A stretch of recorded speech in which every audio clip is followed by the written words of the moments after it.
Hello guys. कैसे हो? बढ़िया हो ना? तो आज जो मैं आपको कहानी सुनाने वाला हूँ, ये कहानी है चंडीगढ़ की। चंडीगढ़ में एक लड़की जिसका नाम था प्रियंका। ये घटना प्रियंका के साथ हुई, जिसने हमारे साथ भाई इस स्टोरी को शेयर किया है। तो thank you so much Priyanka, अपनी कहानी हम लोग के साथ शेयर करने के लिए। और आपके पास भी कोई ऐसी स्टोरी है जो आप शेयर करना चाहते हो, रियल कहानी, तो आपको मिल जाएगा मोबाइल नंबर और ईमेल आईडी, उस पर आप इजली भेज सकते हो। चलिए आज की इस कहानी को स्टार्ट करते हैं। उससे पहले मित्रों, अगर आप भी रियल कहानियाँ और आपको पसंद है तो इस चैनल सिर्फ आपके लिए है। फटाफट से चैनल को सब्सक्राइब करके हमारी इस छोटी सी फैमिली में ज्वाइंट हो जाओ। चलो कहानी को शुरू करते हैं। दोस्तों, कहानी है प्रियंका की, जो अपनी ग्रेजुएशन कंप्लीट करने के लिए उसने पंजाब यूनिवर्सिटी में एडमिशन लिया होता है। तो भाई चंडीगढ़ से पंजाब आने जाने में उसे काफ़ी दिक्कत आ रही थी, मतलब काफ़ी दूर पड़ रहा होता है। तो उसके फैमिली वाले भी बोलते हैं कि हाँ, वहाँ पे कोई हॉस्टल देख के ले लो।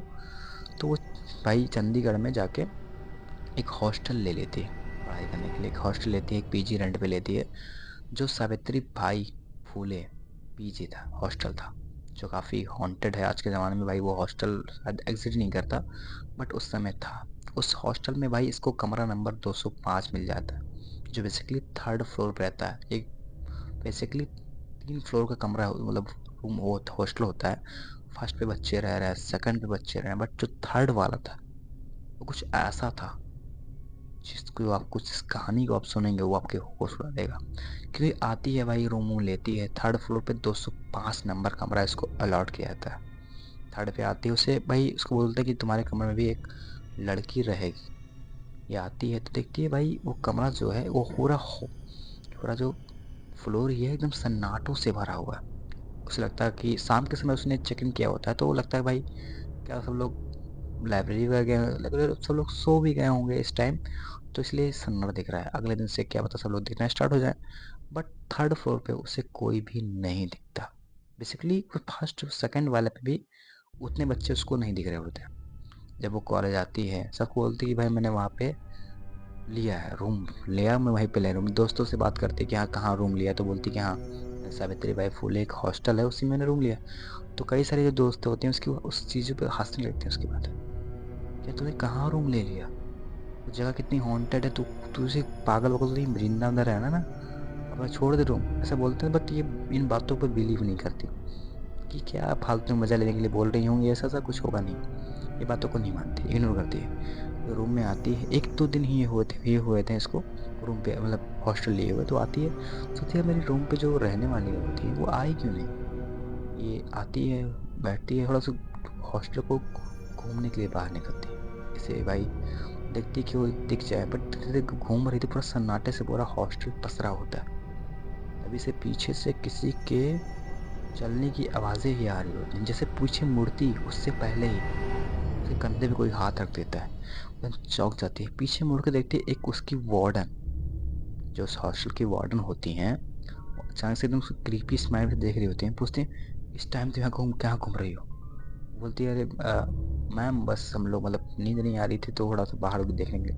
बोली इस टाइम यहाँ से निकलना अलाउ नहीं है, जाकर अपने रूम में सो जाओ। फटाफट से अपने रूम में जाती है, डर के मारे डर जाती है भाई, वार्डन है कुछ कर बोल दें। रूम में आती है, तभी रात के समय जैसे बैठी होती है, नींद उसको नहीं आ रही होती है, बस थोड़ा पढ़ाई कर रही कुछ। उसके दरवाज़ों पे किसी की नॉक नॉक होती है, कोई दरवाजे को पीट रहा हो, ठक ठक। बट लिटरली उसके जो दरवाज़ा था उसके पीछे से गैप होता है, गैप। वो दिखता है कि हाँ कोई खड़ा होगा तो लिटरली उसके हल्के से पूरा पैरों दिखेंगे ही ना, बट कुछ नहीं दिख रहे होते। इसे समझ आ गया भाई कुछ गड़बड़ ज़रूर है। वो काफ़ी हिम्मत करके जब उस चीज़ को मतलब उस दरवाजे को खोलती है, बट दरवाजे पे कोई नहीं होता। उसे समझ नहीं आ रहा था कि हो क्या रहा है। दरवाजे पे उसकी आवाज़ें काफ़ी तेज़ ठोकने की आ रही, तो वहाँ पे कुछ है ही नहीं। ये फटाफट से उठती है और वहाँ से भागने का ट्राई करती है। भागते भागते फर्स्ट फ्लोर पे आती है, जैसे दरवाजे के एग्जिट डोर पे जैसे पहुँचती है, ऐसा लग रहा था उसके दरवाजे पे किसी ने कुछ इनविजिबल सा दरवाज़ा लगा दिया हो, मतलब दिख बाहर ही नहीं कर पा रही थी उस दरवाजे को।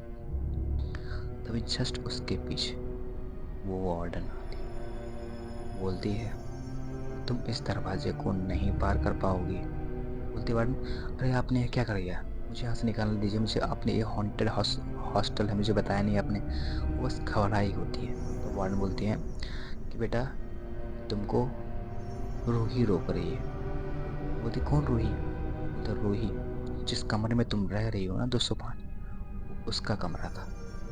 पढ़ने में काफ़ी अच्छी थी, लेकिन उससे भी ज़्यादा अच्छी थी स्पोर्ट में। उसका स्पोर्ट में काफ़ी मन था आगे बढ़ने का, अपना खेल कूद में उसका ज़्यादा मन लगता था, पर पढ़ाई लिखाई वहीं कहीं पीछे छूट गया उसके।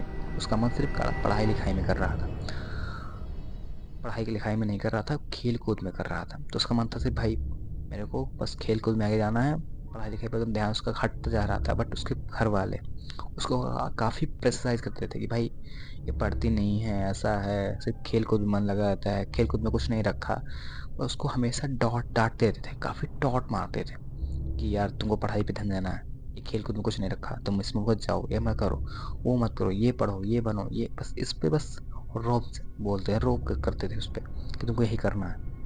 ये चीज़ें भाई उसको अंदर ही अंदर खाए जा रही थी। बस उसका रिजल्ट का टाइम आया, उसमें फेल हो गई। अब भाई घर वाले उसको फ़ोन पे तो डांटे ही, उसके डर से उसने उसी कमरे में सुसाइड कर लिया।